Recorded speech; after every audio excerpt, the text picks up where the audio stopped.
ಇನ್ನ ಮುಂದಕ್ಕೆ ಬರೀತಾರೆ, ದೇವರ ಲೆಕ್ಕ ಕೇಳುವನು, ಕಟ್ಟಿದ ಸಮಾಧಿ ಲೆಕ್ಕ ಕೇಳ್ತಾನೆ, ಸತ್ತ ಹೆಣದ ಲೆಕ್ಕ ಕೇಳ್ತಾನೆ, ಸುಟ್ಟ ಬೂದಿ ಲೆಕ್ಕ ಕೇಳ್ತಾನೆ, ಜ್ಯೋತಿಲಿಂಗದ ಲೆಕ್ಕ ಕೇಳ್ತಾನೆ ಅಂತಾನೆ ತಿಳಿಸ್ತಾರೆ.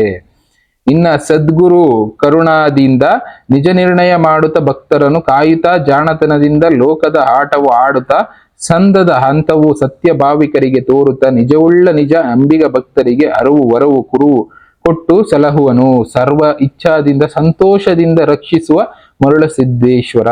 ಇಲ್ಲಿ ಯಾವುದೋ ಒಂದು ರೂಪದಲ್ಲಿ ಯಾವುದೋ ಒಂದು ರೀತಿ ಒಳ್ಳೆ ಜನರಿಗೆ ದಾರಿನ ತೋರಿಸ್ತಾನೆ. ನೆಮ್ಮದಿ ದಾರಿ, ಕಷ್ಟ ಇದ್ದೇ ಇರುತ್ತೆ, ಆದ್ರೆ ನೆಮ್ಮದಿಯ ದಾರಿ, ಬದುಕಿನ ಸತ್ಯನ ಅರ್ಥ ಮಾಡಿಸ್ತಾನೆ ಅಂತ ಇವ್ರು ತಿಳಿಸ್ತಾರೆ. ಭಕ್ತರನ್ನ ಕಾಯ್ತಾ ಹೋಗ್ತಾನೆ ಜಾಣತನದಿಂದ ಅಂತ. ಜ್ಯೋತಿಷ್ಯ ಪಂಚಾಂಗ ಮಿಣಿಕಣ್ಣಿ ಆದಾವು, ಹೊತ್ತಿಗೆ ಏಳುವರು ಕತ್ತಿಗಳಾದಾರು, ಸಿದ್ಧಾಟಕ್ಕೆ ಏಳುವರು ಗುದ್ಯಾಡಿ ಸತ್ತಾರು, ಯಂತ್ರ ಮಂತ್ರಗಳೆಲ್ಲ ಅಂತ್ರಾಗಿ ಓದಾವು, ವೈದ್ಯ ಬೇರುಗಳೆಲ್ಲ ಬಾದಾಗಿ ಓದಾವು, ಏಳು ಕೇಳುವರಲ್ಲಿ ಕಾಳಾಗಿ ಓದಾರು, ಸತ್ಯವಂತರು ಸತ್ಯವ ನಿಂತಿತು, ಉತ್ತಮರಿಗೆ ವೇಳೆಗಳು ಬಂದಾವು, ಪತಿವ್ರತೆಯು ಪರಾರಿ ಆದಾರು, ಪಾಖಂಡೆಯರೆಲ್ಲ ಪಂಡಿತರಾದಾರು, ಜಾರಿಯರೆಲ್ಲ ಆಚಾರ ಏಳ್ಯಾರು, ನೀಚರೆಲ್ಲ ಊಚರಾದಾರು, ಊಚರೆಲ್ಲ ನೀಚರಾದಾರು, ಶುಭಗಳೆಲ್ಲ ಅಶುಭವಾದವು, ಶಕುನಗಳೆಲ್ಲ ಅಪಶಕುನಗಳಾದವು, ದಿನಗಳೆಲ್ಲ ಉಲ್ಲಾಟವಾದವು. ಈ ಸತ್ಯ ಶರಣರು ಧರೆಗೆ ಇಳಿದು ಬರುವಾಗ ನಾನಾ ತರದ ಬಾಧೆಗಳು ಭುವನಕ್ಕೆ ಇಳಿದಾವು, ನಾನಿ ಅಂಬುವ ಸಿದ್ಧರಿಗೆ ಬಂದಾನು ಬಂದೀತು, ಉಂಡ ಊಟ ಕೊಂಡ ಕೊಲೆ ಕೇಳುತ್ತಾ ಬರುವ ಮರುಳ ಸಿದ್ದೇಶ್ವರ. ಇಲ್ಲಿ ಯಾವ ಮಟ್ಟಕ್ಕೆ ಬರೆದ್ರು ಅಂದ್ರೆ ಒಂದೇ ಒಂದು ಪದದಲ್ಲಿ ಸತ್ಯ ನಿಂತ್ಕೊಳ್ಳುತ್ತೆ, ಸತ್ಯ ಏಳವ್ರನ್ನ ಕಾಪಾಡೋ ಕೆಲಸ ಮಾಡ್ತಾನೆ, ಉತ್ತಮರಿಗೆ ವೇಳೆ ಬರುತ್ತೆ ಅಂದ್ರೆ ಒಳ್ಳೆ ದಾರಿನಲ್ಲಿರೋರಿಗೆ ಒಂದು ಒಳ್ಳೆ ಸಮಯ ಬರುತ್ತೆ, ವೇಳೆ ಬರುತ್ತೆ ಅಂತಾನೆ ಹೇಳ್ತಾರೆ. ಪತಿವ್ರತೆಯರು ಪರಾರಿ ಆಗ್ತಾರೆ, ಪಾಖಂಡೆಯರು ಪಂಡಿತರ ರೀತಿ ಆಡ್ತಾರೆ, ಅದೀಗ ಆಗ್ತಾ ಇದೆ. ಇನ್ನ ಜಾರಿಯರೆಲ್ಲ ಆಚಾರ ಹೇಳೋ ರೀತಿ ಬದುಕ್ತಾರೆ, ನೀಚರೆಲ್ಲ ಉಚ್ಚ ಸ್ಥಾನದಲ್ಲಿರ್ತಾರೆ, ಉಚ್ಚರೆಲ್ಲ ನೀಚ ಸ್ಥಾನದಲ್ಲಿರ್ತಾರೆ, ಅಶುಭ ಶುಭ ಆಗೋಗ್ಬಿಡುತ್ತೆ, ಶಕುನಗಳು ಅಪಶಕುನ ಅನ್ನೋ ರೀತಿ ಆಗೋಗ್ಬಿಡುತ್ತೆ, ಎಲ್ಲ ಉಲ್ಟಂ ಪಲ್ಟ ಆಗೋಗ್ಬಿಡುತ್ತೆ, ನಾವ್ ಅನ್ಕೊಂಡಿದ್ ಒಂದು ಆಗೋದಿಲ್ಲ, ಆ ರೀತಿ ಸಿಚುಯೇಷನ್ ಬರುತ್ತೆ. ಆದ್ರೆ ಉತ್ತಮರಿಗೆ ಒಳ್ಳೆ ಸಮಯ ಬರುತ್ತೆ, ಕಾಯುವಂತ ಟೈಮ್ ಬರುತ್ತೆ ಅಂತಾನೆ ತಿಳಿಸ್ತೇನೆ. ಇಲ್ಲಿ ಅವ್ರು ತಿಳಿಸೋದು ಶಿವ ಸ್ವರೂಪಿ, ಕೃಷ್ಣ ಸ್ವರೂಪಿ, ಇಲ್ಲ ವಿಷ್ಣು ಸ್ವರೂಪಿ ನಮಗೆ ಒಳ್ಳೆ ದಾರಿನ ತೋರಿಸ್ತಾ ಹೋಗ್ತಾನೆ. ವಿಭೂತಿ ಧರಿಸದವನ ಹಣೆಯ ಕೆತ್ತಿ ನೋಡುವನು, ಬಸವಾದಿ ಪ್ರಥಮರ ಪಣಿಯಲ್ಲಿ ಭಸ್ಮವು ಕಂಡರೆ ಅಪ್ಪಿಕೊಂಡಾನು, ಕಾಣದಿದ್ದರೆ ವಾಲಿ ಭಂಡಾರಕ್ಕೆ ಆಹುತಿ ಕೊಡುವನು. ಇಲ್ಲಿ ವಾಲಿ ಭಂಡಾರ ಕೂಡ ಮೆನ್ಷನ್ ಮಾಡ್ತಾರೆ. ವಾಲಿ ಭಂಡಾರಕ್ಕೆ ಇವರನ್ನ ಆಹುತಿ ಕೊಡ್ತಾರೆ. ಅಷ್ಟವರುಣದ ಅಂತ್ರ ಆಚಾರ ಕೇಳುವನು, ಗುರುವಾದವನಿಗೆ ಭೂಮಿ ಬೆಂಕಿ ನೀರಿನ ಲೆಕ್ಕ ಕೇಳುವನು, ತಪಸ್ವಿಯಾದವನಿಗೆ ನಿಜ ವೈರಾಗ್ಯ ಕೇಳುವನು, ಬ್ರಹ್ಮಚಾರಿಗೆ ಲಿಂಗದ ಆಚಾರ ಕೇಳುವನು. ಇಂತ ಮಾತಿದೆ, ತಿಳ್ಕೊಳ್ಳಿ. ಯಾರ್ಯಾರಿಗೆ ಏನೇನ್ ಕೇಳ್ತಾರೆ ಅಂತಾನೆ ಹೇಳ್ತಾ ಇದ್ದಾರೆ. ನಿಜವಾದ ಗುರುಗೆ ಭೂಮಿ ನೀರು ಬೆಂಕಿ ಇದರ ಲೆಕ್ಕ ಕೇಳ್ತಾನೆ, ತಪಸ್ವಿಗೆ ವೈರಾಗ್ಯದ ಲೆಕ್ಕ ಕೇಳ್ತಾನೆ, ಬ್ರಹ್ಮಚಾರಿಗೆ ಲಿಂಗದ ಲೆಕ್ಕ ಕೇಳ್ತಾನೆ, ಪ್ರಸ್ಥನಿಗೆ ಪ್ರಸ್ಥವರ್ಣದ ಲೆಕ್ಕ ಕೇಳುವನು, ಸನ್ಯಾಸಿಗೆ ಶಟಸ್ಥಲದ ಐಕ್ಯದ ಲೆಕ್ಕ ಕೇಳುವನು. ಇಂಥ ಬಂಡ ಶರಣರಿಗೆ ಚತುರಾಶ್ರಮದ ಕೊಲೆ ತಂದು ವಾಲಿ ಭಂಡಾರಕ್ಕೆ ಆಹುತಿ ಕೊಡುವ ಮರುಳ ಸಿದ್ದೇಶ್ವರ. ಇಲ್ಲಿ ವಾಲಿಯ ಭಂಡಾರ ಈಗಲೂ ಇದೆ, ಅಂತ ವಾಲಿ ಭಂಡಾರಕ್ಕೆ ಇವರನ್ನ ಬಲಿ ಕೊಡ್ತಾನೆ ಈ ಟೈಮ್ನಲ್ಲಿ ಅಂತ ಹೇಳ್ತಾರೆ. ಯಾರನ್ನ ಹೇಗೆ ಅಂತಾನು ತಿಳಿಸಿದ್ದಾರೆ. ಇನ್ನ ಲಿಂಗ ಕಟ್ಟಿದವನ ಕೊರಳ ಕುಯ್ಯುವನು, ಜನಿವಾರ ಹಾಕಿದವನ ಹೋಳು ಮಾಡುವನು, ರುದ್ರಾಕ್ಷಿ ಕಟ್ಟಿದವನ ನೆತ್ರ ತೆಗೆಯುವನು, ನಾನೇ ಶಿವನೆಂದವನಿಗೆ ಬ್ರಹ್ಮಾಂಡದ ಲೆಕ್ಕ ಕೇಳುವನು, ನಾನೇ ಬಸವನೆಂದವನಿಗೆ ಬಯಲ ಕೇಳುವನು, ನಾನೇ ನಾರಾಯಣನೆಂದವನಿಗೆ 4 ಯುಗದ ಲೆಕ್ಕ ಕೇಳುವನು, ನಾನೇ ಬ್ರಹ್ಮನೆಂದವನಿಗೆ ಉತ್ಪನ್ನದ ಲೆಕ್ಕ ಕೇಳುವನು, ಬೆಂಕಿ ಹಾಸಿ ಬೆಂಕಿ ಒತ್ತು ಕೊಳ್ಳುವವನಿಗೆ ಹೀರೇಳು ಲೋಕದ ಬೀಜ ಕೇಳುವನು, ನೀರಿನ ಮೇಲೆ ನಿಂತು ಸಮಾಜ ಮಾಡುವವರಿಗೆ ಸಪ್ತ ಪಾತಾಳದ ಕೂನ ಕೇಳುವನು, ಗಾಳಿ ಆಹಾರ ತಿಂದು ಜೀವಿಸುವವನಿಗೆ ಚತುರ ದೇಹದ ನಿಜ ನ್ಯಾಯ ಕೇಳುವನು. ಇಂಥ ಬಂಡ ಶರಣರೆಲ್ಲ ವಾಲಿ ಭಂಡಾರಕ್ಕೆ ಆಹುತಿ ಕೊಟ್ಟು ಗಂಡನ ಬಿಟ್ಟು ಗಯ್ಯಾಳಿ ಶರಣೆಯರನ್ನು ಕುಂಡಿ ಒದ್ದು ಬಂಡು ಮಾಡಿ ವಾಲಿ ಭಂಡಾರಕ್ಕೆ ಒಯ್ಯುವನು. ಇಲ್ಲಿ ವಾಲಿಯ ಭಂಡಾರನ ಸ್ಟ್ರೆಸ್ ಮಾಡಿ ಹೇಳ್ತಾ ಇದ್ದಾರೆ ಈ ಜಾಗದಲ್ಲಿ. ಅಂದ್ರೆ ಹೆಚ್ಚು ಕಡಿಮೆ ಬಳ್ಳಾರಿ ಸರೌಂಡಿಂಗ್ ಅಲ್ಲಿ ಇಂಥವ್ರನ್ನೆಲ್ಲ ಬಲಿ ಕೊಡ್ತಾನೆ, ಕೆಟ್ಟವ್ರನ್ನ ಅಲ್ಲಿಗೆ ಎಳ್ಕೊಂಡು ಹೋಗಿ ದುರ್ಗಿಗೆ ಆಹುತಿ ಕೊಡುವನು ಅಂತ ತಿಳಿಸ್ತಾರೆ.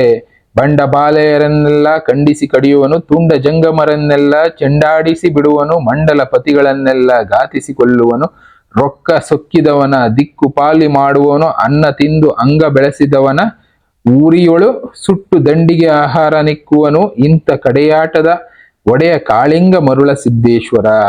ಒಟ್ನಲ್ಲಿ ಜಂಗಮರು, ನಾವೇ ಸಾಧುಗಳು, ಮಹಾ ತಪಸ್ವಿಗಳು ಅಂತ ಹೇಳ್ಕೊಂಡು ಬದುಕಿರೋರು ಒಬ್ಬೊಬ್ರು ಲೆಕ್ಕ ಕೇಳ್ತಾನೆ. ಕೊನೆಗೆ ಅಂತವ್ರನ್ನೆಲ್ಲ ಕರ್ಕೊಂಡು ಹೋಗಿ ಸತ್ಯದ ಹಾದಿ ಬಿಟ್ಟು ಯಾರ್ಯಾರು ಅಧರ್ಮದ ಹಾದಿನಲ್ಲಿ ಬದುಕ್ತಾ ಇರ್ತಾರೆ ಎಲ್ಲರನ್ನು ಬಲಿ ಕೊಡ್ತಾನೆ ಅಂತ ತಿಳಿಸ್ತಾರೆ. ಯಾವ ರೂಪದಲ್ಲೂ ನೋಡ್ಬೇಕು. ಆದಿ ಇಲ್ಲದೆ, ಶೂನ್ಯ ಶೂನ್ಯ ಇಲ್ಲದ, ನಾದ ಬಿಂದು ಕಳೆಯಿಲ್ಲದ, ವಾರ ತಿಥಿ ನಕ್ಷತ್ರಗಳಿಲ್ಲದೆ, ಹಗಲು ರಾತ್ರಿಗಳಿಲ್ಲದೆ, ರವಿ ಶೇಷ ಗಿರಿಗಳಿಲ್ಲದೆ, ಮೂಲ ಪ್ರಾಣ ಬೀಜಾಕ್ಷರಿಗಳಿಲ್ಲದೆ, 8 ದಿಕ್ಕು 6 ಅಕ್ಷರಗಳಿಲ್ಲದೆ, ಮೊದಲಿಗೆ ತಾನು ತಾನಾಗಿ ತನ್ನೊಳಗೆ ಐಕ್ಯವಾದ ಸಮಯದಲ್ಲಿ ಇಚ್ಛಾ ಎಂಬುವ ಶಕ್ತಿಯ ಸಂಭ್ರಮಿಸಿತು, ವಿಶ್ವಕರ್ಮನೆಂಬ ಹೆಸರು ಬಂದೀತು. ಒಂದಕ್ಕೆ ಎರಡಾಗಿ ಮೂರಾಯ್ತು, ಮೂರೆಂಬ ಕಾಳುಗಳು ಕತ್ತಲಾಯಿತು. ಆ ಕಾಳ ಕತ್ತಲವು ಪರಿಹರಿಸಿದ ವಿಶ್ವಕರ್ಮ ದೇವನು. ದೇವನಲ್ಲಿದೆ ಬಯಲೆಂಬ ಬಸವಣ್ಣ, ಬೆಳಕೆಂಬ ನಾರಾಯಣು, ಅಂದಿಗಿಂದಿಗೆ ಸಂದಗೊಡದೆ ಇದ್ದ ದೇವನು. 6 ಅಕ್ಷರ ಹುಟ್ಟಿಸಿದವನು, 6 ಕಡೆಗೆ ಶೂನ್ಯ ನಿಶೂನ್ಯ ಯುಗಾದಿಗಳು ಹುಟ್ಟಿದವು. ಹೊಸ ಯುಗಾದಿಗಳು, ಹೊಸ ಯುಗ ಅನ್ನೋದು ಹುಟ್ಕೊಳ್ತವೆ. ಯುಗಾದಿಗಳ ಮಧ್ಯದಲ್ಲಿ ತತ್ವಗಳು ಹುಟ್ಟುಕೊಳ್ತವೆ. ತತ್ವಗಳು ಹುಟ್ಟೀತು, ತತ್ವದಿಂದ ಪ್ರಾಣ ಹುಟ್ಟೀತು, ಓಂಕಾರ ಬೀಜಾಕ್ಷರ ಹುಟ್ಟೀತು. ಬಯಲು ಆತ್ಮನು ಮಿಶ್ರನಾಗಿ ಜೀವನವಾಯಿತು, ಜೀವನ ಆತ್ಮನು ಮಿಶ್ರನಾಗಿ ಮನಸ್ಸು ಆಯಿತು, ಮನಸ್ಸು ಆತ್ಮನು ಮಿಶ್ರನಾಗಿ ಬುದ್ಧಿ ಆಯಿತು. ಇಲ್ಲಿ ಎಷ್ಟು ಅರ್ಥಪೂರ್ಣವಾಗಿ ಈ ವಾಕ್ಯಗಳನ್ನ ಹೇಳಿಸ್ತಾರೆ.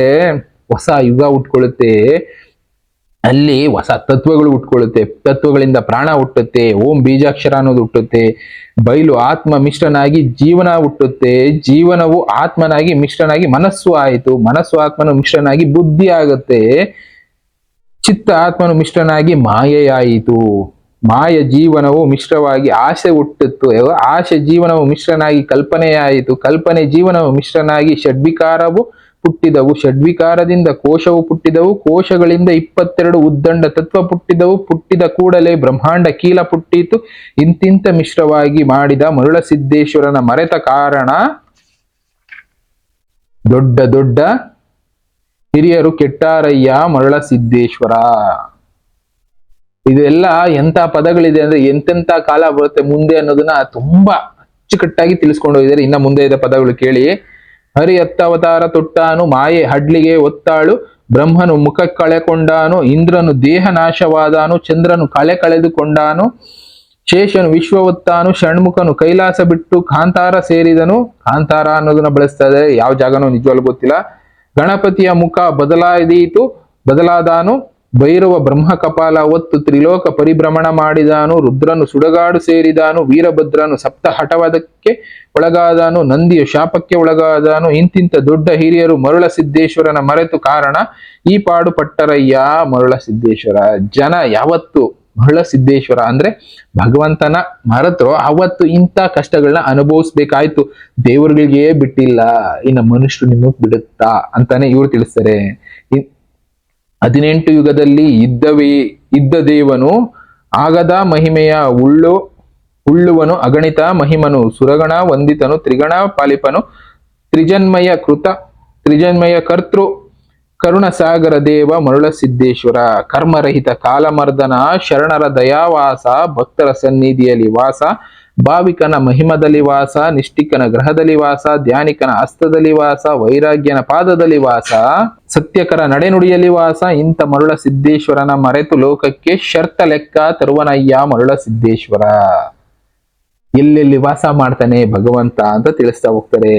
ನಡಿ ಇಲ್ಲದವರಿಗೆ ನಷ್ಟವಾಗು ಲೆಕ್ಕ ತಂದ, ದೃಢ ಇಲ್ಲದವರಿಗೆ ದರಿದ್ರತನ ಲೆಕ್ಕ ತಂದ, ಭಾವ ಇಲ್ಲದವನಿಗೆ ಬಳಿಗೇಡಿ ಲೆಕ್ಕ ತಂದ, ವಿಧಾನ ಇಲ್ಲದವರಿಗೆ ಪ್ರೇಮ ಕೆಡಿಸುವ ಲೆಕ್ಕ ತಂದ, ಭಕ್ತಿ ಇಲ್ಲದವರಿಗೆ ಬಂಡ ಮಾಡುವ ಲೆಕ್ಕವ ತಂದ, ಧ್ಯಾನವಿಲ್ಲದವರಿಗೆ ಕಾಡು ಕಂಟಕ ಲೆಕ್ಕ ತಂದ, ಧ್ಯಾನ ಇಲ್ಲದವರಿಗೆ ಹೀನತನದ ಲೆಕ್ಕವ ತಂದ, ಜಾರಿಯರಿಗೆ ಬಿಕ್ಕಿ ಬೇಡುವ ಹೊತ್ತಿನ ಲೆಕ್ಕವ ತಂದ, ಚೋರರಿಗೆ ನಂಬಿಕೆ ನಾಶವಾಗುವ ಲೆಕ್ಕ ತಂದ, ಉದ್ದಂಡರಿಗೆ ದೇಶ ಭ್ರಷ್ಟರಾಗುವ ಲೆಕ್ಕ ತಂದ. ಇಂಥ ಮರುಳ ಸಿದ್ದೇಶ್ವರ ಶಾಶ್ವತ ಲೆಕ್ಕವ ತರುವನಯ್ಯ ಮರುಳ ಸಿದ್ದೇಶ್ವರ. ಇಲ್ಲಿ ಯಾರ್ಯಾರಿಗೆ ಒಂದೊಂದು ಲೆಕ್ಕ ನಾನು ಮೊದಲೇ ಹೇಳಿದೆ, ಒಬ್ಬೊಬ್ರಿಗೆ ಒಂದೊಂದು ಲೆಕ್ಕ ಕಾಯ್ತಾ ಇರುತ್ತೆ.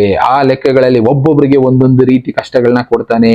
ಅದನ್ನೇ ಈ ಪದದಲ್ಲಿ ತಿಳಿಸ್ತಾ ಹೋಗಿದ್ದಾರೆ. ತುಂಬಾ ಅದ್ಭುತವಾಗಿದೆ. ಇನ್ನೊಂದ್ಸಲ ಹೇಳ್ತೀನಿ, ಕೇಳಿಸ್ಕೊಳ್ಳಿ. ನಡೆ ಇಲ್ಲದವರಿಗೆ ನಷ್ಟವಾಗುವ ಲೆಕ್ಕ ತಂದ. ಯಾರಿಗೆ ನಡೆ ಇರೋದಿಲ್ಲ, ಅವರಿಗೆ ನಷ್ಟ ಆಗೋ ಹಾಗೆ ಮಾಡ್ತಾನೆ. ದೃಢ ಇಲ್ಲದವರಿಗೆ ದರಿದ್ರತನ ತಗೊಂಬಂದ. ಇನ್ನ ಭಾವ ಇಲ್ಲದವನಿಗೆ ಬಳಿಗೇಡಿ ಲೆಕ್ಕ, ವಿಧಾನ ಇಲ್ಲದವರಿಗೆ ಪ್ರೇಮ ಕೆಡಿಸುವ ಲೆಕ್ಕ, ಭಕ್ತಿ ಇಲ್ಲದವರಿಗೆ ಬಂಡ ಮಾಡುವ ಲೆಕ್ಕ, ಧ್ಯಾನವಿಲ್ಲದವರಿಗೆ ಕಂಟಕದ ಲೆಕ್ಕ, ಹೀನತನದವರಿಗೆ ದಾನ ಇಲ್ಲದವರಿಗೆ ಹೀನತನದ ಲೆಕ್ಕ, ಯಾರು ದಾನ ಮಾಡೋದಿಲ್ಲ ಅವರಿಗೆ ಹೀನತನದ ಲೆಕ್ಕ, ಜಾರಿಯರಿಗೆ ಬಿಕ್ಕು ಬೇಡುವ ಅಂದ್ರೆ ಬೇಡ್ಕೊಂಡು ಬದುಕುವಂತ ಲೆಕ್ಕ ತರ್ತಾನೆ. ಚೋರರಿಗೆ ನಂಬಿಕೆನೆ ಅವ್ರನ್ನ ನಂಬದೇ ಇರುವಂತ ಲೆಕ್ಕ ಅವರಿಗೆ, ಉದ್ದಂಡರಿಗೆ ಭ್ರಷ್ಟರಾಗುವ ಲೆಕ್ಕ, ನಾನೇ ಇವತ್ತು ನಾನೇ ಹೀಗೆ ಅವರು ಭ್ರಷ್ಟರಾಗುವಂತ ಕಾಲ ಬರುತ್ತೆ. ಈ ತರ ಲೆಕ್ಕಗಳನ್ನ ಶಾಸಿಸ್ತಾನೆ ಮರುಳಸಿದ್ದೇಶ್ವರ ಅಂತ ಇಲ್ಲಿ ಒಂದು ಮಾತಲ್ಲಿ ತಿಳಿಸ್ತಾರೆ. ನಾಮೇಲು ಅಂದವರನ್ನು ಬುಡಮೇಲು ಮಾಡುತ್ತಲಿ, ಬಲ್ಲವನೆಂದವರಿಗೆ ಬಲಿಹೊಡ್ಡುತ್ತಲಿ, ಬಂದ ನಾಗುರಿಗಳೆಲ್ಲ ನಾಲ್ಕು ಅಕ್ಷರವ ಲೆಕ್ಕವ ಕೇಳುತ್ತಲಿ, ಬಂದ ನೇಮವಂತರ ನಿಷ್ಠೆಯ ನೋಡುತ್ತಲಿ, ಬಂದ ಸತ್ಯವಂತರ ಸತ್ಯವ ನೋಡುತ್ತಲಿ, ಬಂದು ಸಾಧು ಸಂತರಿಗೆ ಜ್ಞಾನ ಬೋಧಕರಿಗೆ ಸಾಕ್ಷಿತಕರ ಲೆಕ್ಕವ ತಂದ, ವಾದ ಭೇದಕರಿಗೆ ಸತ್ಯದ ಕೊಲಿ ತಂದ, ಈರೇಳು ಲೋಕಕ್ಕೆ ಗುರುವಾದ ಹಳ್ಳಿಯ ಚನ್ನಬಸವಣ್ಣ ಬರುವಾಗ ಲೋಕದವರ ಬೂಟ ಬಂಟಾಟಕ್ಕೆ ಕಾಣೆಂದ ಮರುಳಸಿದ್ದೇಶ್ವರ. ಚನ್ನಬಸವಣ್ಣ ಬರುವಾಗ ಇಂಥದ್ದೆಲ್ಲ ಆಗುತ್ತೆ. ಎಲ್ಲರಿಗೂ ಒಂದೊಂದು ಲೆಕ್ಕ ಅನ್ನೋದನ್ನ ತಗೊಂಡು ಬರ್ತಾನೆ ಭೂಮಿ ಮೇಲೆ ಅಂತಾನೆ ಇವರು ತಿಳಿಸ್ತಾರೆ. ಇನ್ನ ಮನಿಗೆಲ್ಲ ಮಾನ್ಯರಾದಾರು, ಕನ್ಯರೆಲ್ಲ ಹಿರಿತನ ಮಾಡ್ಯಾರು, ಗಂಡನ ಕೊಂದು ಮಿಂಡನ ಹುಡುಕ್ಯಾರು, ಮಿಂಡರಿಗೆಲ್ಲ ರಂಡಿತನ ಬಂದೀತು, ಒನ್ನಿಗರಿಗೆಲ್ಲ ಮಣ್ಣು ಪಾಲಾದರು, ಒನ್ನಕ್ಕೆ ದಿಕ್ಕಿಲ್ಲದೆ ಹೋದಾರು. ಇಲ್ಲಿ ನೋಡಿ ಅಂತ ಪದಗಳನ್ನ ಬಳಸ್ತಾರೆ ಅಂದ್ರೆ ಮನೆಗೆಲ್ಲ ಮಾನ್ಯರಾದಾರು, ಕನ್ಯರೆಲ್ಲ ಹಿರಿತನ ಅಂದ್ರೆ ಹೆಂಗಸರು ಮನೆಗೆ ಲೀಡರ್ಗಳಾಗ್ತಾರೆ. ರಂಡಿತನ ಬಂದೀತು, ಇಲ್ಲಿ ಗಂಡನ ಕೊಂದು ಮಿಂಡನ ಹುಡುಕ್ಯಾರು ಅಂದ್ರೆ ಗಂಡನನ್ನ ಸಾಯಿಸಿ ಇನ್ನೊಬ್ಬ ವ್ಯಕ್ತಿನ ಹುಡುಕೊಳ್ತಾರೆ ಜೊತೆಗಿರೋದಕ್ಕೆ. ಕೊನೆಗೆ ಒನ್ನಿಗರೆಲ್ಲ ಮಣ್ಣು ಪಾಲಾದಾರು, ದುಡ್ಡಿರೋರೆಲ್ಲ ಕೊನೆಗೆ ಮಣ್ಣು ಪಾಲಾಗ್ತಾರೆ. ಹೊನ್ನಕ್ಕೆ ದಿಕ್ಕಿಲ್ಲದೆ ಹೋದಾರು ಅಂದ್ರೆ ಹೊನ್ನು ದಿಕ್ಕಿಲ್ಲದೆ ಸಾಯ್ತಾರೆ. ಕನ್ಯರೆಲ್ಲ ಹೊನ್ನದ ಉಡಿ ಕಟ್ಟಿಕೊಂಡು ವರಗಳ ಹುಡುಕುತ್ತಾ ಹೊಂಟಾರು. 9 ಮಂದಿ ಸ್ತ್ರೀಯರಾದಾರು, ರಾಜರೆಲ್ಲ ಬುಡಮೇಲು ಆದಾರು. ಒಬ್ಬೊಬ್ರು 8-9 ಜನ ಹುಡುಗಿನ ಇಟ್ಕೊಂಡು ಓಡಾಡ್ತಾರೆ. ಆದ್ರೆ ರಾಜ್ಯಗಳೆಲ್ಲ ಬುಡಮೇಲು ಆಗುತ್ತೆ. 100 ಕುಲವೆಲ್ಲ ಏಕವಾಗುತ್ತೆ. ಉತ್ತರ ದೇಶಕ್ಕೆ ಅಬ್ಬಿದಾವಳಿ ಬರುತ್ತೆ. ಹರಿಹರ ಎಂಬುವವರಿಗೆ ಲೆಕ್ಕವು ಬಂದೀತು, ದೇವಗುರು ಭಕ್ತರಿಗೆ ನೇಮಿಸಿ ಲೆಕ್ಕವು ತಂದ, ಯಾತಾಳ ಭೂತಳದವರಿಗೆ ಚಾಡಿ ಚಿತ್ರದವರಿಗೆ ಯಂತ್ರ ಮಂತ್ರ ಆಡುತ್ತಾ ಪಾಮರರ ಕುತ್ತಿಗೆ ಕೂಯಿತಾ. ಬರುವ ಮರುಳ ಸಿದ್ದೇಶ್ವರ ಕಾರಣ ಮರುಳ ಸಿದ್ದೇಶ್ವರನ ಮರೆಯಲಾರದಯ್ಯ. ಇಲ್ಲಿ ಯಾರ್ಯಾರು ನಾವು ಮರೆತು ಏನ್ ಕೆಲಸ ಮಾಡ್ತಾ ಇರ್ತೀವಿ ಇಂಥವ್ರಿಗೆಲ್ಲ ಬುದ್ಧಿ ಕಲಿಸೋದಕ್ಕೆ ಇಂತಿಂತ ಕೆಲಸ ಮಾಡ್ತಾನೆ ಅಂತಾನೆ ಬರೆದಿದ್ದಾರೆ.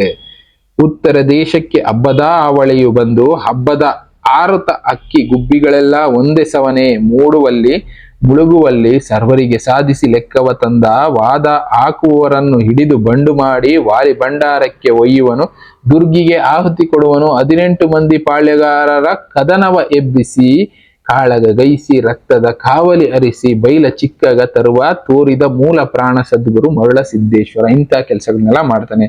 18 ಪಾಳೆಗಾರರ ಕದನವ ಎಬ್ಬಿಸ್ತೇನೆ ಅಂದ್ರೆ ದೊಡ್ಡ ಯುದ್ಧಗಳು. ಪಾಳೆಗಾರರು ಅಂದ್ರೆ ನಿಮ್ಗೆ ಗೊತ್ತಿರಬೇಕು, ಅಂತವರ ಮಧ್ಯೆ ಯುದ್ಧಗಳನ್ನ ಉಂಟು ಮಾಡಿ ದುರ್ಗಿಗೆ ಆಹುತಿ ಆಗುವ ಹಾಗೆ ಮಾಡ್ತಾನೆ ಅನ್ನೋದನ್ನ ಈ ಪದಗಳಲ್ಲಿ ತಿಳಿಸಿದರೆ. ಇನ್ನ ಎಷ್ಟೋ ಪದಗಳಿದೆ, ತಿಳ್ಕೊಬೇಕಾದ್ರೆ ತುಂಬಾ ಡೀಟೇಲ್ ಆಗಿ ಬರ್ಕೊಂಡು ಹೋಗಿದ್ದಾರೆ.